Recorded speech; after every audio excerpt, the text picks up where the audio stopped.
భోజనాల్లోకైతే ఈరోజు colour rice, bagara అన్నము and అలాగే నూనె వంకాయ చేయించారు. నూనె వంకాయతో పాటు వైట్ రైస్, వైట్ రైస్‌తో పాటు తినడానికి రసం అండ్ అలాగే పెరుగు పచ్చడి గూడా చేశారు. పెరుగు పచ్చడి క్లిప్పు డిలీట్ అయిపోయింది.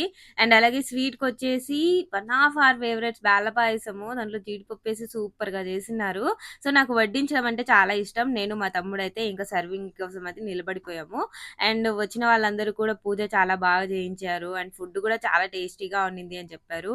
అవును, లాస్ట్‌లో తిన్నాను. నాకు కూడా కొంచెమే ఉండింది.